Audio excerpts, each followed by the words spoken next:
Me gustaría que me siguierais en la lectura que vamos a tener en el Evangelio de Marcos, aunque tocaremos algunos evangelios más también, pero en el Evangelio de Marcos, capítulo 14, versículos del 53 al 65. Marcos, capítulo 14, versículos del 53 al 65. Hace un mes, recordaréis que estuvimos hablando acerca de Getsemaní. Esta es la continuación. Dice: trajeron pues a Jesús al sumo sacerdote, y se reunieron todos los principales sacerdotes y los ancianos y los escribas. Y Pedro le siguió de lejos hasta dentro del patio del sumo sacerdote, y estaba sentado con los alguaciles calentándose al fuego. Y los principales sacerdotes y todo el concilio buscaban testimonio contra Jesús para entregarle a la muerte, pero no lo hallaban, porque muchos decían falso testimonio contra él, mas sus testimonios no concordaban. Entonces, levantándose unos, dieron falso testimonio contra él, diciendo: nosotros le hemos oído decir: yo derribaré este templo hecho a mano, y en 3 días edificaré otro hecho sin mano. Pero ni aun así concordaban en el testimonio. Entonces el sumo sacerdote, levantándose en medio, preguntó a Jesús diciendo: ¿no respondes nada? ¿Qué testifican estos contra ti? Mas él callaba y nada respondía. El sumo sacerdote le volvió a preguntar y le dijo: ¿eres tú el Cristo, el Hijo del Bendito? Jesús le dijo: yo soy. Y veréis al Hijo del Hombre sentado a la diestra del poder de Dios y viniendo en las nubes del cielo. Entonces el sumo sacerdote, rasgando su vestidura, dijo: ¿qué más necesidad tenemos de testigos? Habéis oído la blasfemia, ¿qué os parece? Y todos ellos le condenaron, declarándole ser digno de muerte. Y algunos comenzaron a escupirle y a cubrirle el rostro y a darle de puñetazos y a decirle: profetiza. Y los alguaciles le daban de bofetadas. Bien, a lo largo de la historia se han producido sentencias injustas a personas declaradas culpables de delitos que no habían cometido y que a través de los años, ¿verdad?, se han podido ver y constatar que fueron errores judiciales. Y estas circunstancias, que desgraciadamente en una sociedad avanzada como es la nuestra también se está produciendo, hacen que la injusticia no haya quedado marginada, sino todo lo contrario.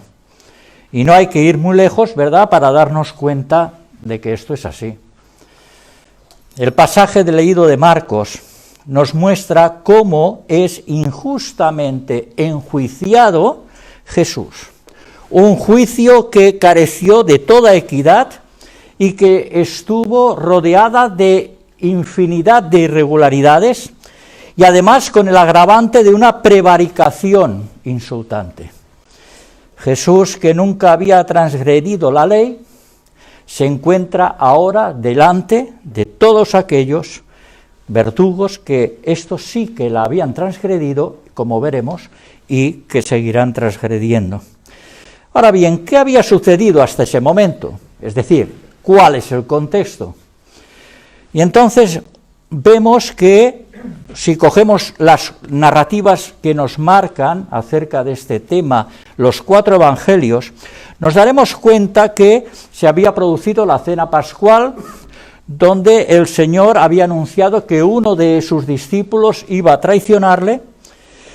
Vemos que después de esa cena pascual sale muy aprisa Judas, y el resto de discípulos con Jesús se dirigen al huerto de Getsemaní. Y allí Jesús, como sabemos, empieza ya a sentir como hombre el sufrimiento de una agonía terrible, que como estuvimos viendo, ¿verdad?, sudó gotas de sangre. Vemos que allí le espera sus discípulos más allegados a un lado, y Jesús, dentro de esa agonía sufriente que está padeciendo, por el contrario, sus discípulos están durmiendo. y es en Getsemaní, donde se consuma la traición de Judas, quien lo entrega a la guardia por medio de un beso. Todos estos acontecimientos, pues, tienen lugar el jueves por la noche, y cuando volvemos otra vez a ver el texto, pero en los 4 evangelios, observamos que Jesús fue sometido a 2 juicios, uno religioso y otro civil, y cada uno de ellos, de estos 2, formado por 3 audiencias. Primero, ante Anás, que era suegro de Caifás, y quien había sido sumo sacerdote, aunque muchas personas lo tenían todavía con gran respeto y le consideraban como el verdadero sumo sacerdote, aunque no lo fuera. Y, por tanto, vemos que Anás tenía una gran influencia sobre el pueblo y influencia en la política de la nación. Este sería la primera audiencia, pero habrían 2 más, una segunda ante el concilio o el Sanedrín. Esta tiene lugar en la madrugada todavía del jueves. Y la tercera sería al amanecer del viernes, es decir, a primera hora de la mañana. Y todo ello lo vemos en el transcurso de muy pocas horas, muy pocas horas. En cuanto al juicio civil, sabemos que fue llevado primeramente ante Pilato, luego Pilato lo llevó por circunstancias que ya veremos en el próximo mensaje, lo lleva ante Herodes, pero este no le encuentra ningún delito y vuelve a enviárselo a Pilato. Por ser extenso, como he dicho, vamos a limitarnos exclusivamente al juicio religioso. Así que vemos unos aspectos acerca de este desarrollo del juicio injusto al que fue sometido Jesús por parte del concilio. Y en primer lugar, vemos que el primer aspecto es el envoltorio, lo que envolvió el juicio. Y para ello tenemos que ir al Evangelio de Juan, capítulo 18, versículo 13 y después del 19 al 24. Nos dice en el versículo 13 que le llevaron primeramente a Anás, porque era suegro de Caifás, que era sumo sacerdote aquel año, versículo 19 y siguientes. Y el sumo sacerdote, Anás, preguntó a Jesús acerca de sus discípulos y de su doctrina. Jesús le respondió: yo públicamente he hablado al mundo, siempre he enseñado en la sinagoga y en el templo, donde se reúnen todos los judíos, y nada he hablado en oculto. ¿Por qué me preguntas a mí? Pregunta a los que han oído qué les haya yo hablado. He aquí ellos saben lo que yo he dicho. Cuando Jesús hubo dicho esto, uno de los alguaciles que estaba allí le dio una bofetada, diciendo: ¿así respondes al sumo sacerdote? Jesús le respondió: si he hablado mal, testifica en qué está el mal, y si bien, ¿por qué me golpeas? Anás entonces le envió atado a Caifás, el sumo sacerdote. Cuando analizamos todo esto que envolvió, ¿verdad?, al juicio, a estos acontecimientos, nos damos cuenta que estuvo lleno de irregularidades y que la sentencia ya estaba en la mente de todos aquellos que formaban parte del concilio. Pero en todo esto, Marcos, cuando lo hemos leído el texto, os habréis dado cuenta que hace un paréntesis, introduce un paréntesis en relación a Pedro. Y dice en el versículo 54, y Pedro le siguió de lejos hasta dentro del patio del sumo sacerdote, y estaba sentado con los alguaciles calentándose al fuego. Y este aspecto que introduce Marcos en el relato va a ser retomado más tarde, como sabemos, cuando es preguntado por 3 veces, ¿no?, en 3 ocasiones, que si conoce a Jesús, y sabemos la respuesta de Pedro, negándolo esas 3 veces.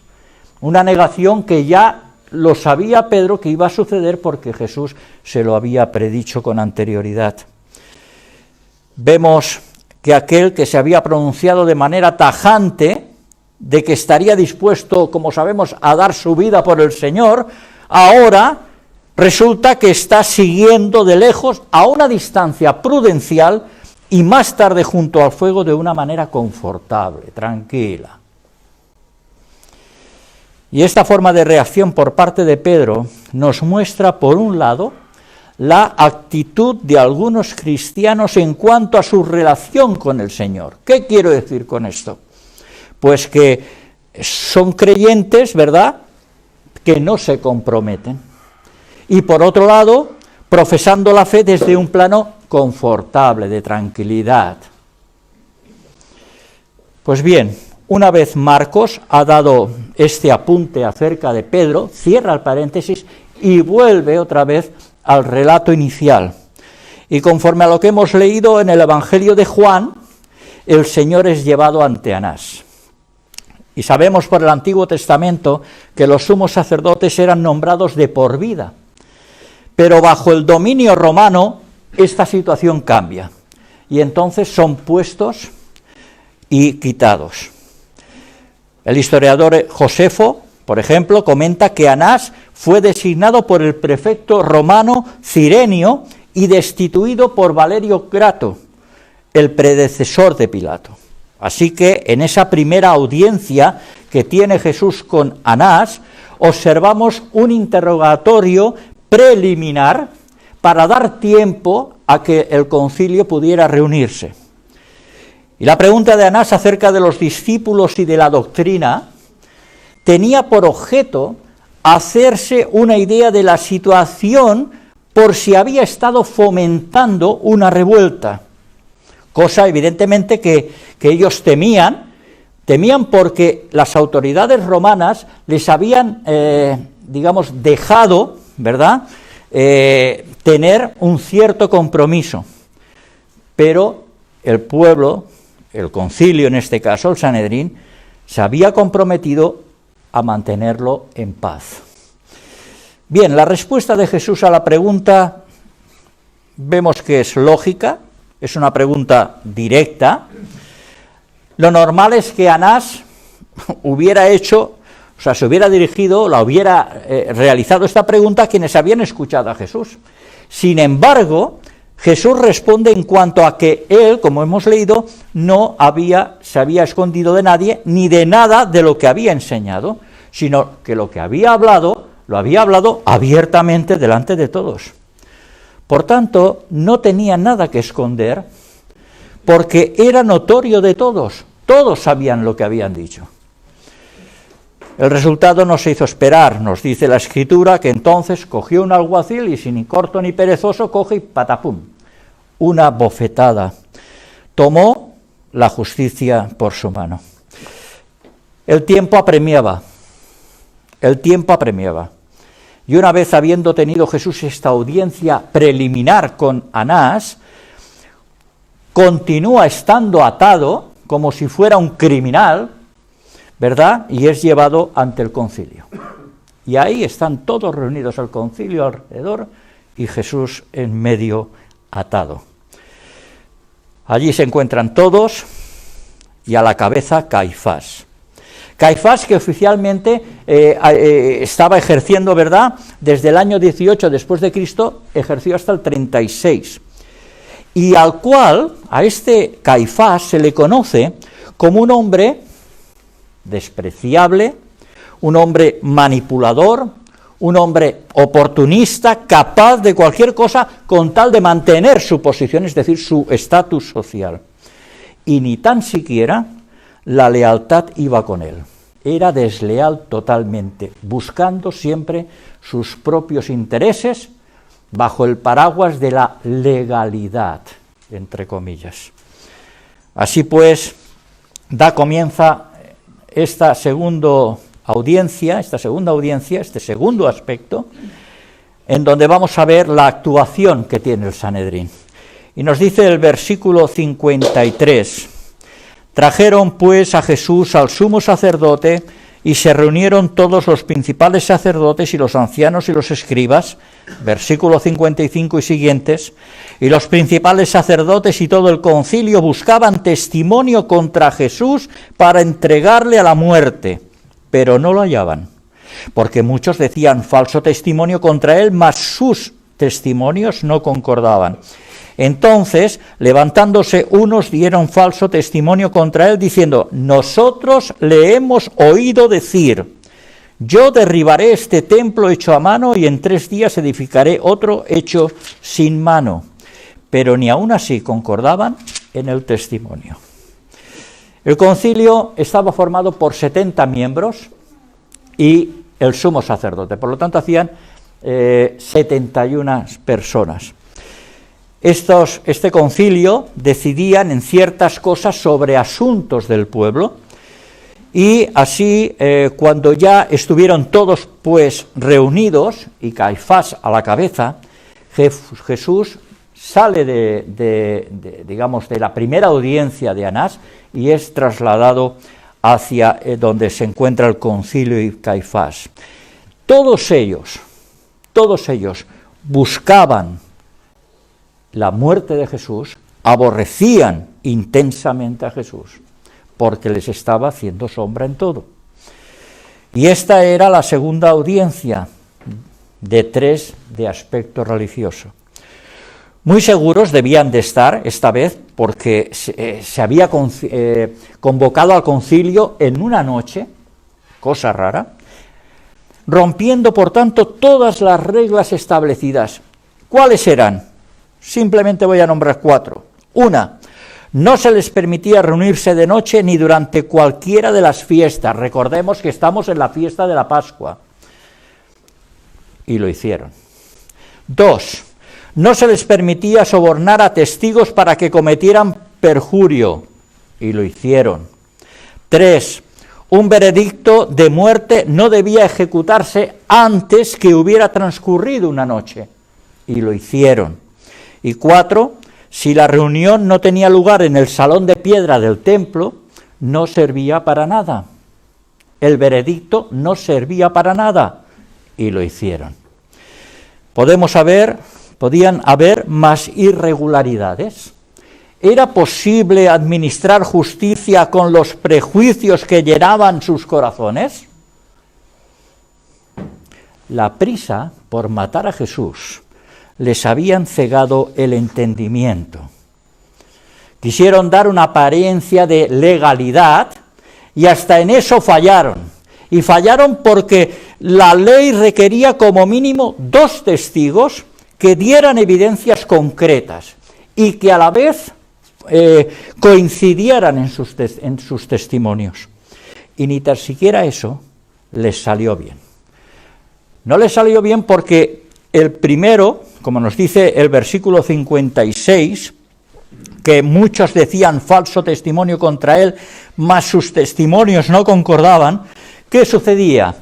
Que testificaba un testigo, después era llamado otro, testificaba, evidentemente ellos no podían, los testigos, cruzarse ni hablar entre ellos, y automáticamente, como no era idéntico el testimonio, automáticamente no servían. ¿Qué decía la ley? ¿Qué demandaba la ley? La ley demandaba, cuando nos vamos a Deuteronomio, capítulo 19, versículos del 16 al 19, que dice: cuando se levantare testigo falso contra alguno para testificar contra él, entonces los 2 litigantes se presentarán delante de Jehová y delante de los sacerdotes y de los jueces que hubiere en aquellos días. Y los jueces inquirirán bien, y si aquel testigo resultare falso y hubiere acusado falsamente a su hermano, entonces haréis a él como él pensó hacer a su hermano, y quitarás el mal del medio de ti. Esto era lo que demandaba la ley, que el reo fuera absuelto y, por tanto, que el testigo se le hiciera lo mismo que él intentaba haber hecho a ese reo. Por tanto, realmente no había ninguna causa legal para ello. Pero ¿cuál era la acusación? ¿De qué acusaban a Jesús? ¿De qué querían acusarlo? Versículos 57 y 58. Entonces, levantándose, unos dieron falso testimonio contra él, diciendo: nosotros le hemos oído decir: yo derribaré este templo hecho a mano, y en 3 días edificaré otro hecho sin mano.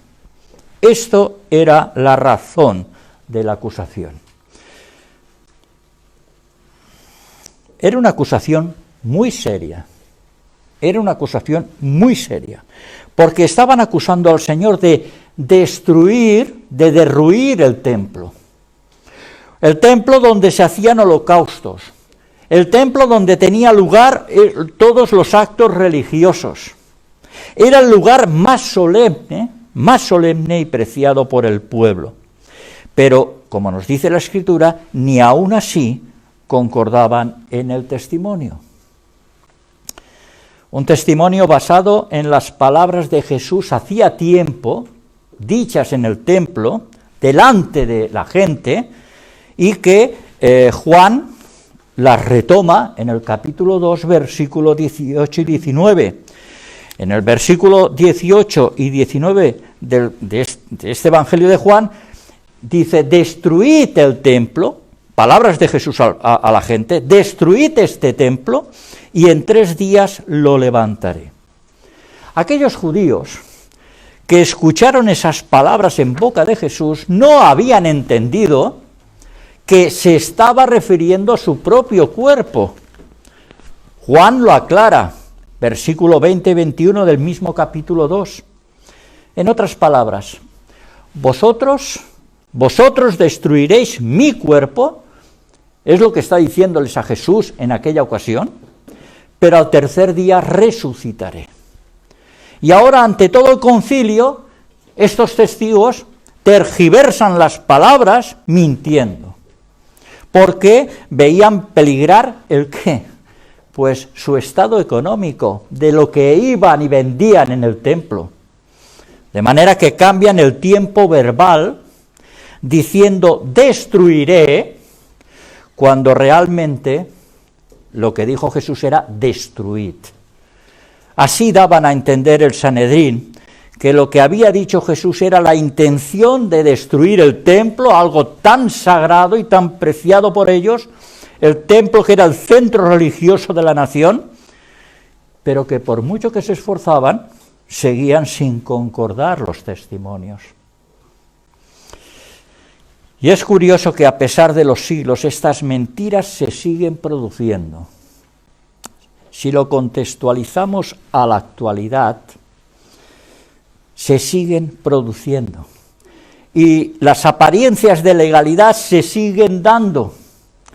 Hoy, cuando no interesa un precepto que va en contra de lo que yo quiero, o yo deseo, o yo pienso, ¿qué se hace? Pues se procura modificar por mero interés.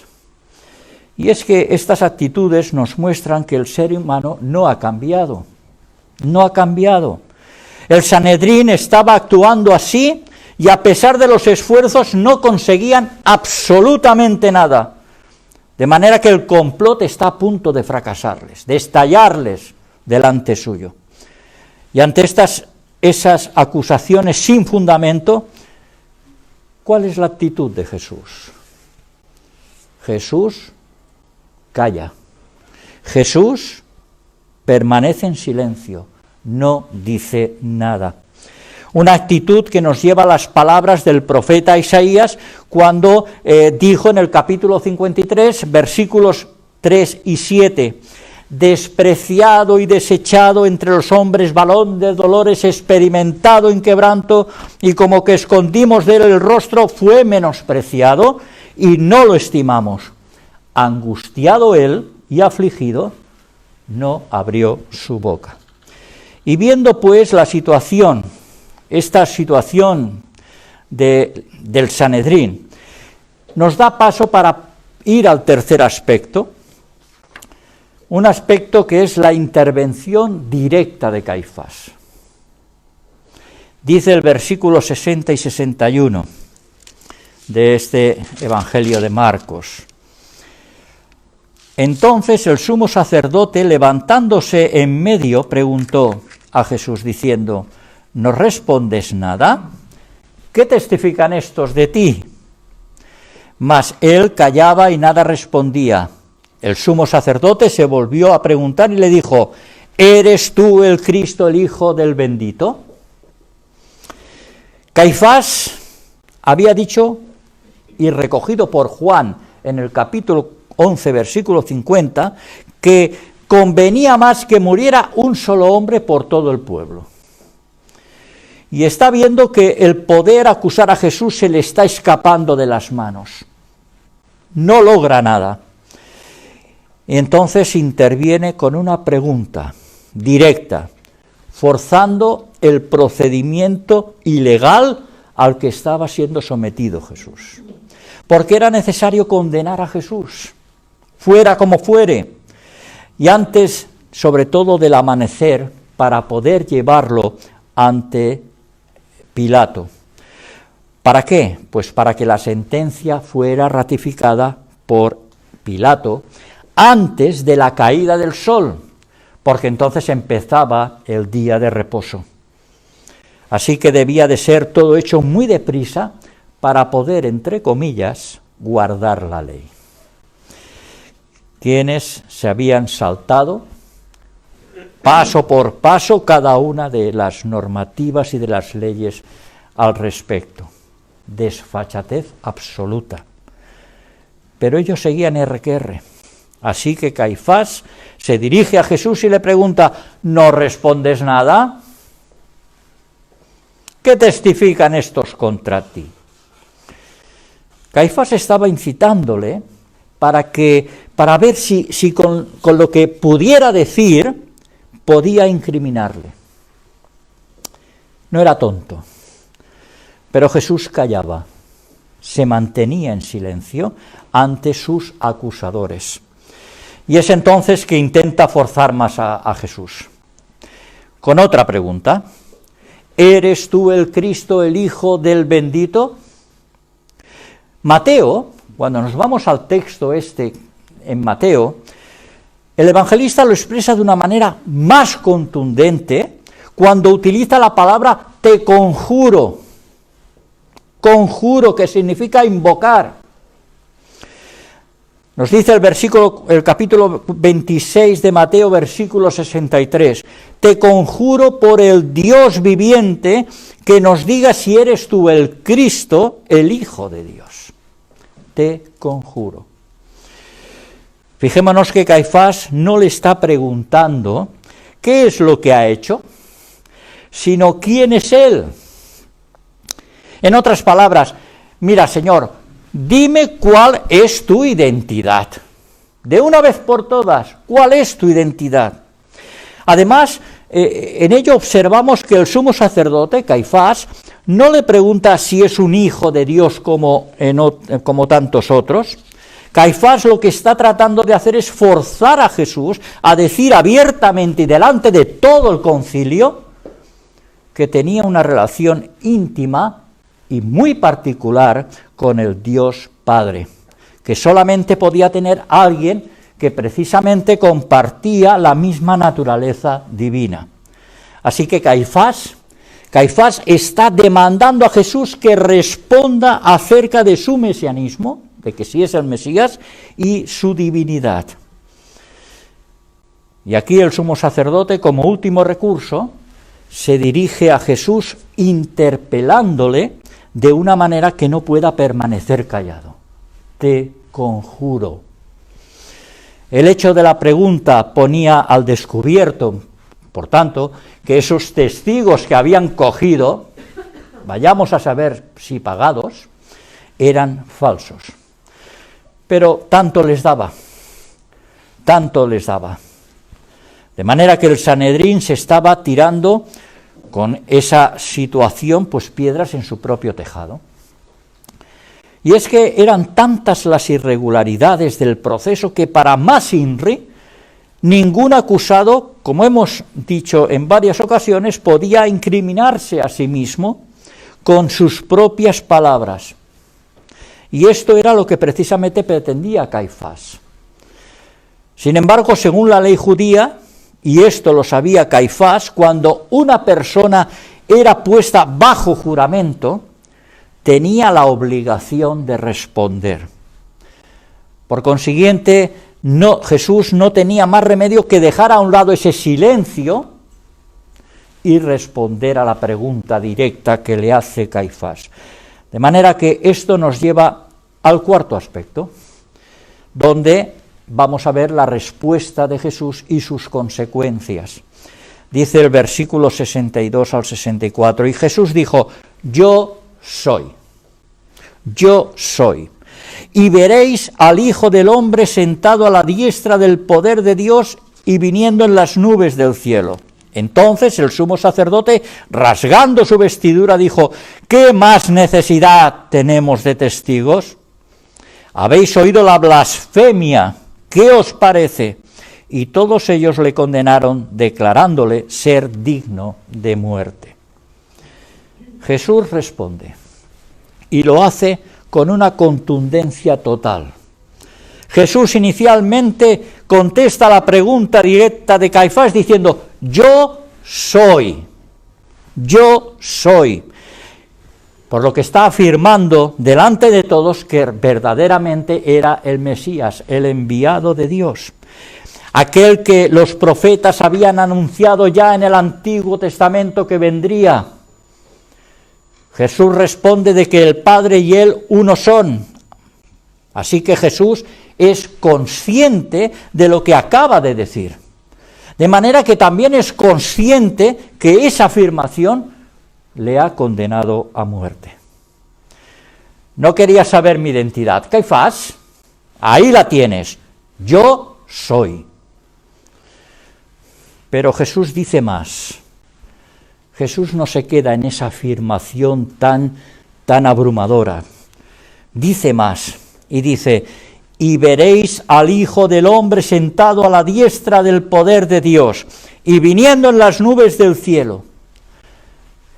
Jesús está indicando que Él es el Hijo del Hombre, en mayúsculas, del que habló Daniel en el capítulo 7, y la otra expresión, ¿verdad?, de que verán que vendrá en las nubes del cielo, lo que les está diciendo ¿es que no conocéis las escrituras de Nahum? Nahum capítulo 3, versículo 17, donde allí el profeta dice que las nubes son el polvo de los pies de Dios.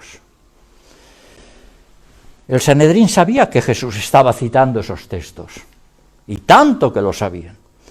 Pero también estaban sabiendo que el Salmo 110, versículo 1, siéntate a mi diestra hasta que ponga a tus enemigos por estrados de tus pies. ¿Me preguntas, Caifás, hoy y ahora, si soy el Cristo, el Hijo del bendito? Yo soy. Con estas afirmaciones, Jesús lo que le está diciendo es, mira, Caifás, hoy estoy presente delante de ti como un acusado hacia su juez, pero llegará el día cuando tú, Caifás, y todos vosotros los del concilio y demás, seréis juzgados delante de mí. Sí, yo soy el que declara Daniel. Sí, yo soy el que habla Nahum. Sí, yo soy el que recuerda a David en el Salmo 110. Yo soy. Y ante la afirmación explícita de Jesús, el sumo sacerdote, Caifás, en lugar de constreñirse, de decir, madre mía, se sintió profundamente aliviado. Esto es lo que yo quería oír. ¿Por qué? Se sintió aliviado porque había conseguido lo que pretendía. Así que la consecuencia de la respuesta de Jesús, que tanto buscaban, desembocó en una sentencia de muerte con el cargo de blasfemia. Versículo 63 y 64. El sumo sacerdote, rasgando su vestidura, dijo, ¿qué más necesidad tenemos de testigos? Habéis oído la blasfemia. ¿Qué os parece? Caifás, con un gesto teatral, como era su costumbre, un gesto, digamos, de indignación, ¿verdad?, se rasga las vestiduras. Madre mía. Al considerar que Jesús había cometido blasfemia.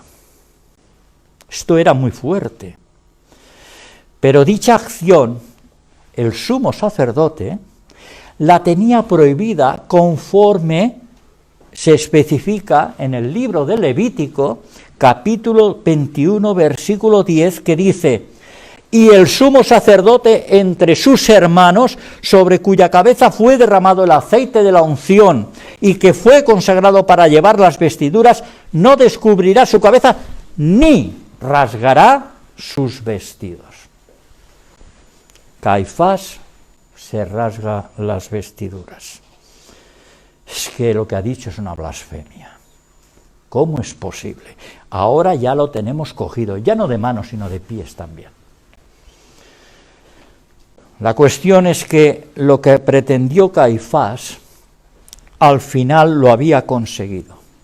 Y dirigiéndose a los otros cómplices, les dice: ¿habéis oído la blasfemia? ¿Qué os parece? No he sido ya solo yo, no han sido mis oídos, también los vuestros. ¿Qué os parece?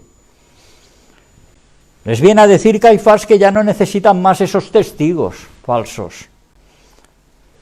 Habéis escuchado la blasfemia que ha salido de su boca. Y este hombre que se está proclamando que es el Mesías, el Hijo de Dios, ¿qué debemos de hacer? Os lo estoy poniendo en bandeja. ¿Qué debemos de hacer? Pues que sea reo de muerte. Que sea reo de muerte. En un entorno religioso, la verdad fue enfrentada con el grito de blasfemia. Y actualmente esta expresión no es usual, ni se utiliza, no tendría sentido ante el anuncio del Evangelio, pero en lugar de ella entonces aparecen otras palabras, como indiferencia, acordaros de Pedro, ya te oiremos, burla, es que tú te crees estas cosas, incluso intolerancia. Por último, vamos a tratar el quinto aspecto, y es la reacción ante la declaración de Jesús. Nos dice el versículo 65, y algunos comenzaron a escupirle y a cubrirle el rostro y a darle de puñetazos y a decirle: profetiza, y los alguaciles le daban de bofetadas. Conforme muestra el versículo, se trata de una imagen grotesca, muy grotesca. Se observa que algunos miembros del Sanedrín no guardan las formas y escupen a Jesús. Esputos, como dice Mateo, mostrando de esta manera el repudio y la total intolerancia. Tan doctos, tan sabios que son la cuna del pueblo, y en ese momento se comportan como el peor y el más indigno de los hombres. Pero por desgracia la cosa no acaba aquí. Y si no tenían bastante con eso, ahora le cubren el rostro y le empiezan a darle puñetazos y a desafiarle burlonamente a que señalase a quién se lo estaba haciendo. ¿No te has declarado como el Mesías? Venga, profetiza. ¿Quién te ha pegado? ¿Quién ha sido? ¿Quién te ha golpeado? Ante tal desprecio que muestran, se les suman los alguaciles. Y si no son suficientes esos 70 miembros del concilio, se les suman los alguaciles y empiezan a darle de bofetadas. Jesús está sufriendo, padeciendo una terrible humillación y desprecio, Y en ese instante ya está sufriendo el dolor, está sufriendo el odio, está sufriendo la ira de todos aquellos que le están rodeando, de todos que horas más tarde van a pedir que le crucifiquen.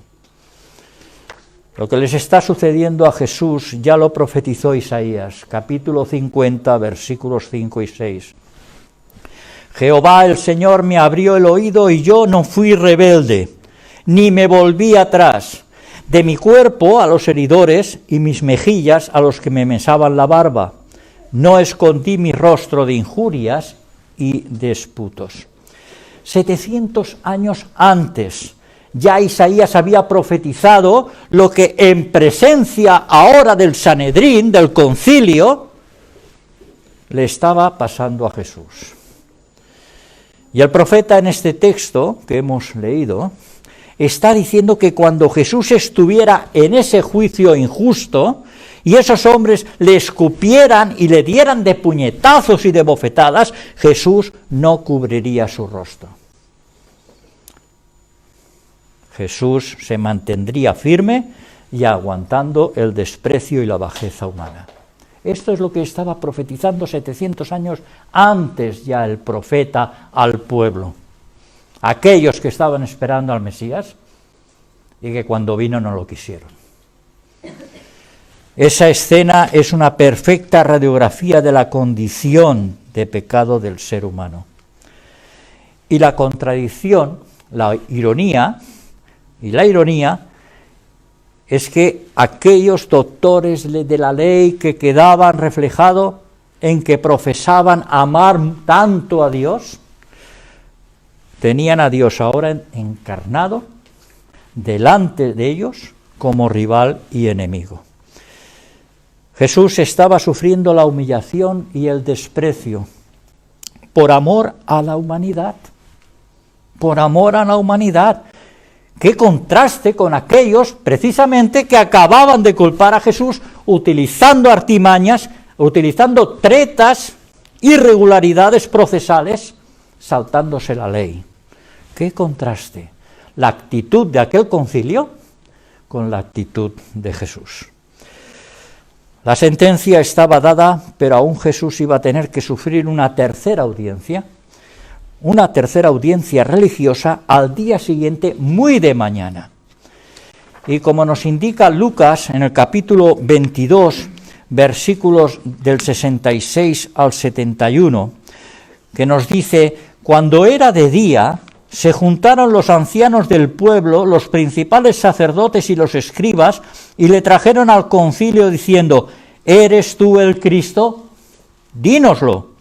Y les dijo: si os lo dijere, no creeréis. Y también si os preguntare, no me responderéis, ni me soltaréis. Pero desde ahora el Hijo del Hombre se sentará a la diestra del poder de Dios. Dijeron todos luego: ¿eres tú el Hijo de Dios? Y él les dijo: vosotros decís que lo soy. Entonces ellos dijeron: ¿qué más testimonio necesitamos? Porque nosotros mismos lo hemos oído de su boca. Hemos dicho que el concilio estaba formado por 70 personas más el sumo sacerdote, los cuales eran jefes de los sacerdotes, maestros de la ley y ancianos. Y en esta reunión que tuvo lugar justamente al amanecer, más o menos sobre las 6 de la mañana, le preguntaron a Jesús nuevamente si él era el Cristo. A lo que contestó el Señor, ¿verdad?, que aunque lo dijera, no le creerían. Sin embargo, ante la insistencia de ellos, con una nueva pregunta, luego: ¿eres tú el Hijo de Dios? Finalmente Jesús habló y respondió. Respondiendo ante el concilio. Y ese concilio, al escuchar esa respuesta de Jesús, volvió a ratificar su sentencia dada la noche anterior, dando así, de esta manera, validez legal a una decisión ya dada durante la noche. Según la ley judía, no se podía condenar a muerte durante la noche. Asimismo, también estaba establecido que debía pasar un día entre la condenación y la realización de la sentencia.